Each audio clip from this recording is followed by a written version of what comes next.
this bill, and I'm more than willing and to do that. And Representative Green, if you would please present Senate Bill 484.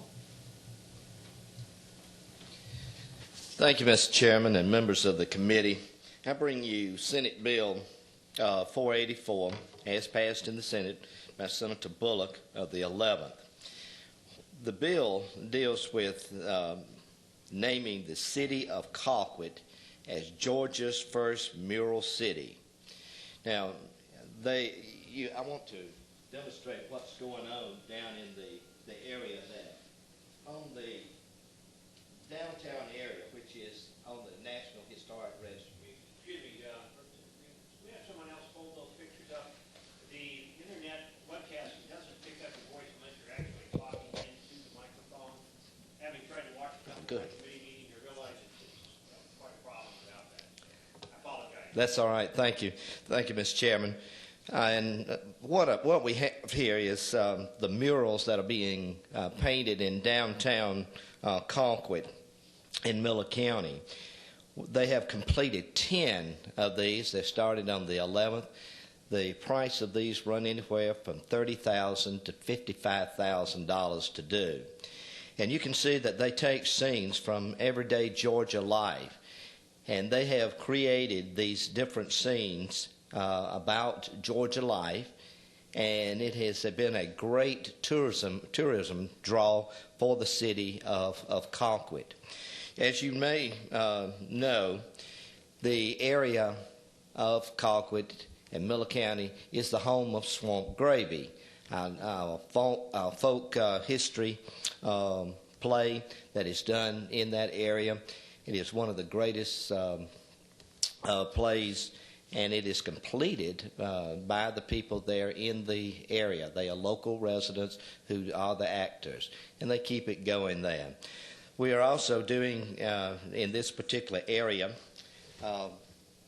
we're doing other murals that you can see that have been completed.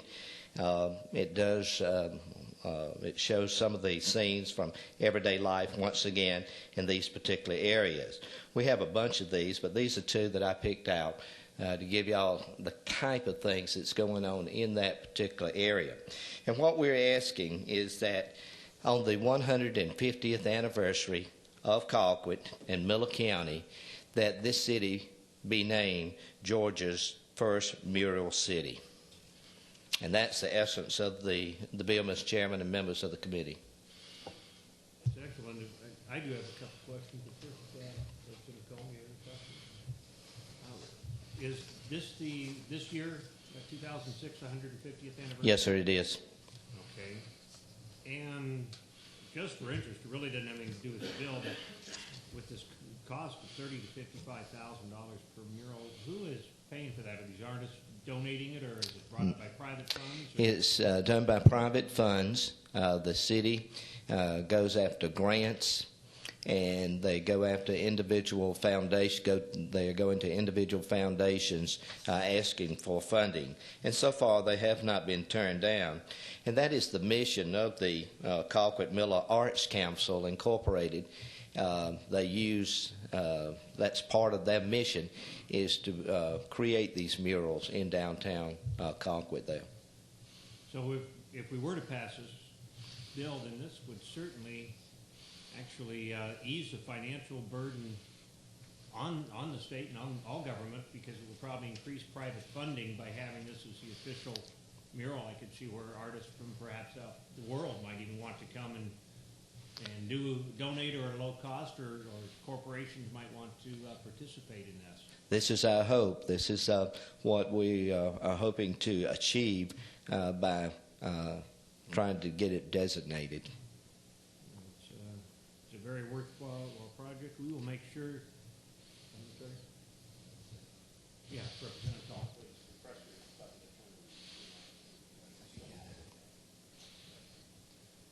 I've been there and been to Swamp Gravy before. It's really neat. That's one of the neatest things going on anywhere in South Georgia. We've taken groups over there a couple of different times. And,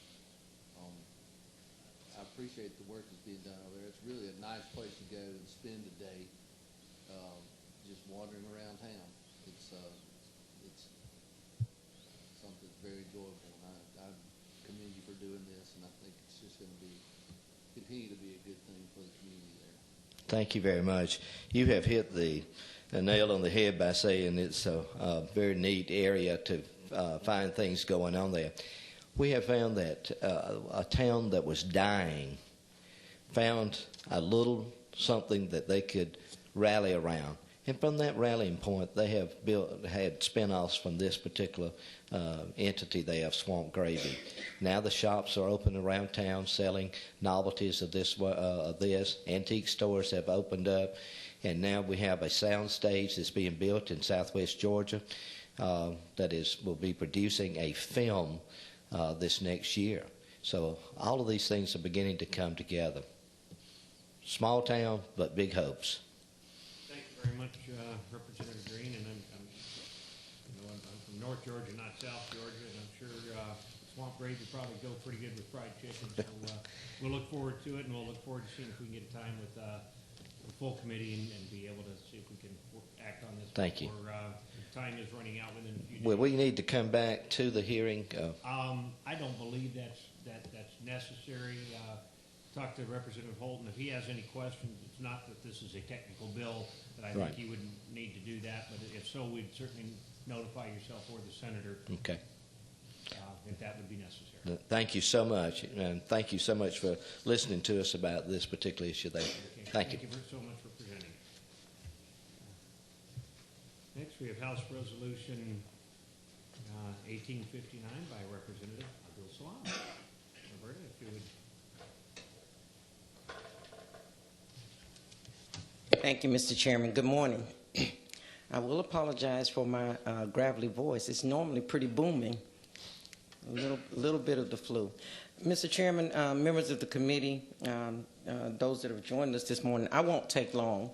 As you know, this is a resolution modeled after House Bill 1276 that we had submitted last month. And due to some legislation that was pending in the Senate, we waited and the bill was tabled for that outcome. Unfortunately, after the Senate acted, we were not able to get back with full committee to act on House Bill 1276. So what we have done, excuse me, for this worthy Queen of Georgia is to bring this back and present it as a resolution for Mrs. Coretta Scott King. House Resolution 1859 is basically the same language, asking that we honor her on her birthday, April 27th of each year, much in the fashion that we've done February 6th is the Ronald Reagan Day, and we have hundreds of other days in the state that we recognize citizens. We have not asked for a holiday. That is not our intent. We are simply asking for the state to recognize Mrs. Coretta Scott King on the day of her birth, April 27th each year. We went through a lengthy process and had speakers from the National Southern Christian Leadership Conference, which was Dr. King's organization, Representative Tyrone Brooks, and Nan Orrock, who both were in the civil rights movement. And I will just say that what you heard me say on the floor of the House, Mrs. King was so much more than the first lady of a movement. Dr. King passed on early on. But it was Mrs. King that kept that dream alive, not only here in Georgia, but across the world. It was Mrs. King that was involved with the Berlin Wall coming down. It was Mrs. King that was involved with the end of apartheid in South Africa. It was Mrs. King that hosted Nelson Mandela when he came. It was Mrs. King that started the teach-ins and the conflict resolution centers that are now all over the world. And it could go on. She did everything from teenage pregnancy prevention here locally to teaching students how to handle conflict without violence. And I would just say that because of the work that she did, because of the King Center that she established with the signature of President Ronald Reagan, that it brought millions and millions of tourists to this state and millions of tourist dollars to this state. And we, if we are honest in what we said when she passed away, can do no less than to at least honor her birthday. And I would ask favorable consideration. Answer any questions. I think we gave copies of the documentation at the last hearing. I did not bring them again. We had a letter from Mrs. King's first cousin, her closest cousin. We had a letter from Bishop Eddie Long that were in support of this recognition. Yes, and we did, others. and Okay. we appreciate all the eloquent speakers that were here before. Okay. And, So I would ask favorable consideration, and I have to jet to judiciary. okay. You will let me know if we need to come back or if you need anything Yes, well, further. again, with short today, we're not voting on anything. So Thank you so much. Okay, and we'll get together as soon as possible. Thank you all. Okay, thank you very much, and we'll let you get to your next committee. Do I get credit for being the official picture holder? There you go, and thank you very much for that. That was very helpful. With that, okay, let me talk for a moment about House Resolution 1860 by Representatives Coleman and Burkholder. This, again, is just a House resolution commending Taiwan. It's much more than just commending Taiwan if you read down through it. And this is why it is not a personal privilege resolution or proclamation, because it gets involved in international politics by commending them on their stance against communist China, basically putting words in his mouth. It's something to really consider. It puts Georgia making a international West versus East type of political statement. I want us to consider this very deeply before we move any further on that. But I wanted to bring that here. Matt, please read this before we talk about that in the next few days. And to our honorable council, I'm sorry, Roberta left. On House Resolution 1859, this is a House resolution. It would never go to the Senate. Does the House have the authority to declare an official state day without I would doubt that we have that legal standing by ourselves. Mr. Chairman, may I ask, I did not bring a copy of that resolution with me. Or someone's copy of it. That's your ending on the back page, page 2, lines 5 and 6.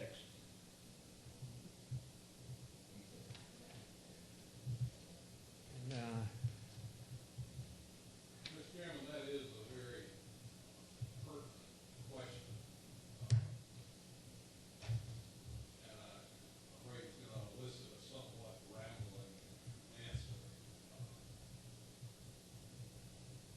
I think the starting point of considering that is clearly that the House alone cannot do anything that has to force the back of the law. And clearly this being a House-owned resolution, be transmitted to the Senate and not be acted on in the Senate, and would not have to force the back of the law.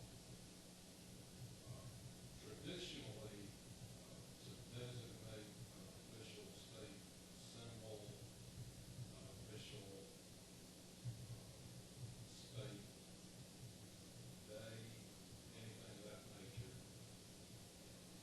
to make it a fully effective act of the legislature, obviously does require joint action by the House and Senate. Now, having said that, I'm sure that you have seen in your career in the House a multitude of House-only resolutions which do recognize particular people who use things such as firefighting day being recognized by the House, chiropractic day, what have you. We passed a multitude of those which are not have no controversy associated with them. And to come down to what may be an overdefined point, I do notice that this resolution uses the word designate. I think had I personally prepared it, I would perhaps use the word recognize. And that is perhaps a very subtle difference, but to me, the connotation of designation is that this is official action of the state, it has its name of the state. Recognizing the day is perhaps recognizing the day which has independent significance without the necessity of declaring it such by law. I apologize for the long and rambling answer. Coming back to your question, I think the best answer I can give as a lawyer is clearly this being a household resolution cannot have force of law. That, what I was thinking, especially with the word designate versus recognize, and even if we were to do it, and should the House pass it, I would feel that we're almost trying to put one over on the public, making it like it was a full legal day that we were designating when we in fact weren't and don't have the capability of that. So I will transmit that information to Representative.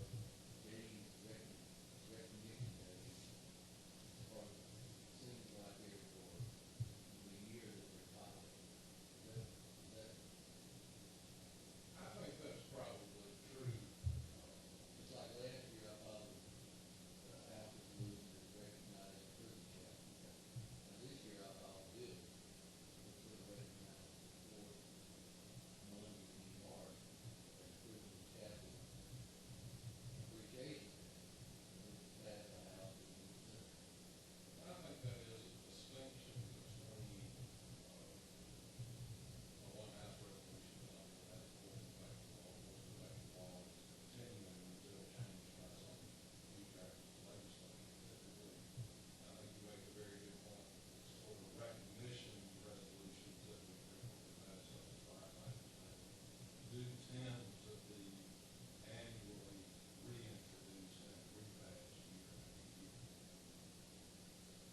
And this might be something she might want to even consider making just an honoring resolution on her own, and a proclamation that she can issue to the family or something, rather than trying to make this a social law, especially this time of year. It's certainly not going to make it to the Senate this year. So that would be, it's well past that date. But we will transmit that information, and thank you very much for your interpretation on it, Counselor. It's very important.